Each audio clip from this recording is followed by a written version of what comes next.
gallons over 1 times 0.134. So it's 57,600 gallons divided by 0.134, which is 429,851 gallons, okay? This problem is looking more complicated just because of these conversion factors. They give them to you. Just whatever you get the answer for volume, multiply by the conversion. Now they give you the gallons. Now they want you to multiply that by the conversion rate that they already gave you, okay? So again, this number times this fraction. Well, again, I can put a 1 underneath there, and we're multiplying numerators, denominators. Gallon over gallon is 1, and that cancels out.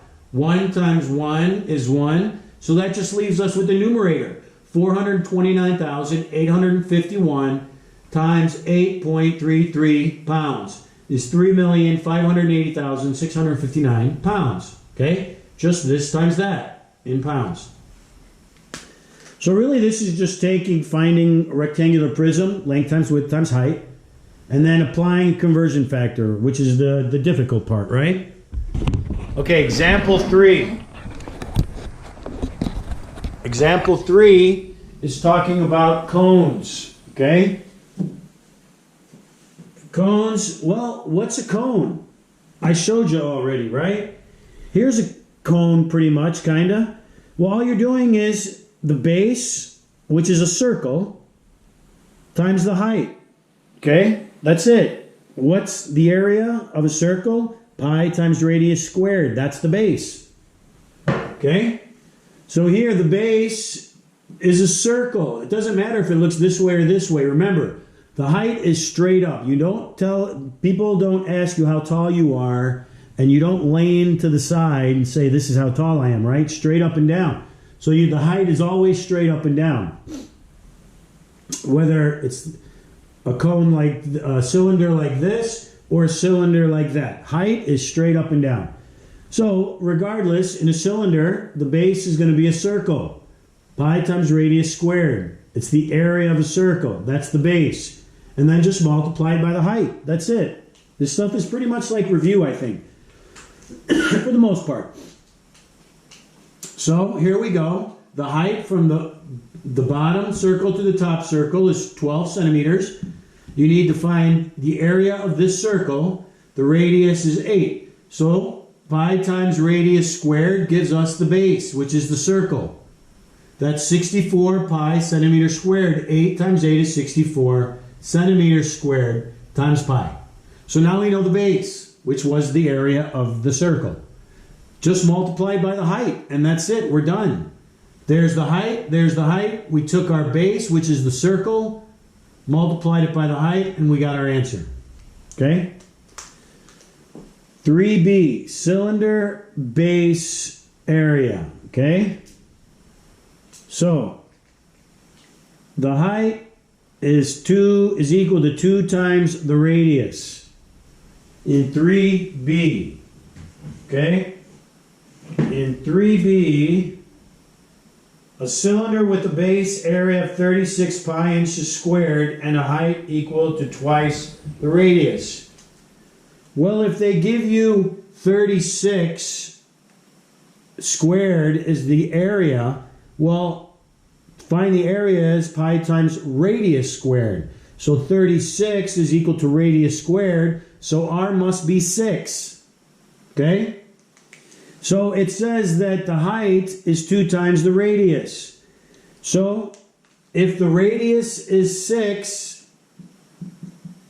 then the height is 2 times the radius, which must be 12. Okay? So then it's just the area, 36 pi times 12. And that gives you 1357.2. That's it. Okay, we're almost done. Look at for number 4, you guys can skip number 4, okay?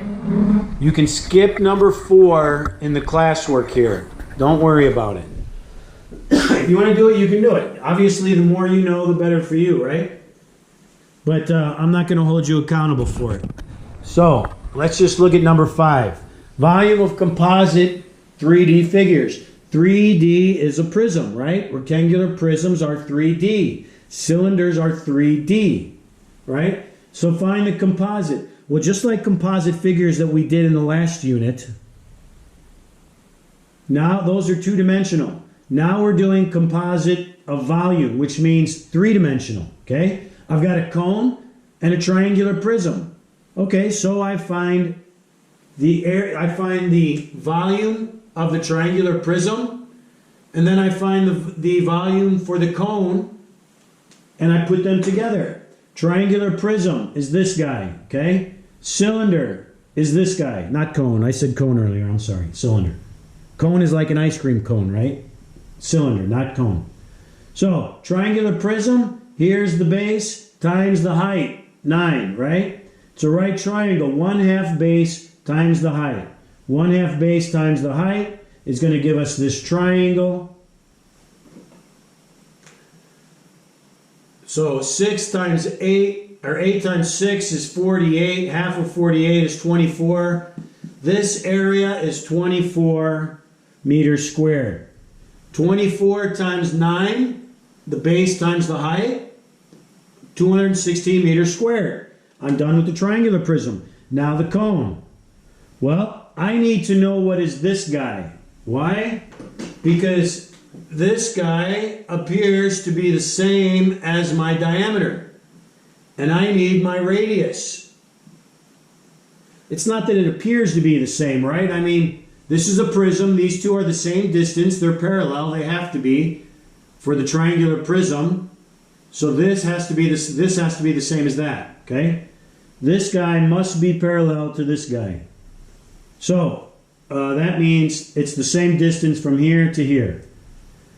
That would be the diameter. I need the radius. So we need the hypotenuse, right angle. This must be the hypotenuse of the triangle. A squared plus b squared equals c squared. A squared plus b squared equals c squared. So that ends up being 100 equals c squared. So c equals 10. So this guy is 10. If this is 10, then this is 5, because this is 10, right? Okay, so now we've got the volume of the cylinder is base times height. The base is a circle right here.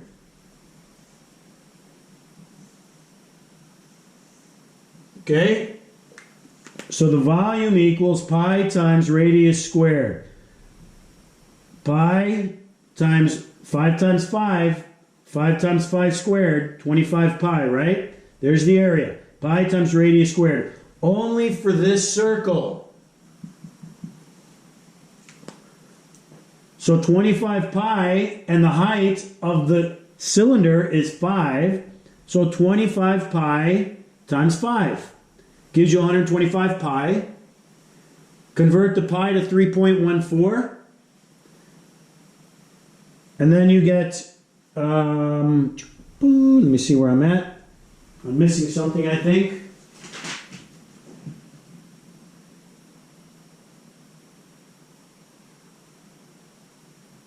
Nope, that's right. 125, 216, yeah. So, 216 is the volume for the triangular prism. Right there. 125 pi meters squared is for the cylinder. We put them both together, we add them. Oh, pi. And there's our final answer. 608.7 meters cubed. There's a pi here, okay? I forgot, sorry. And that's it. If you have any questions, please ask. Continue to wash your hands. I miss you guys. Hope to see you soon. Keep asking questions. Peace out.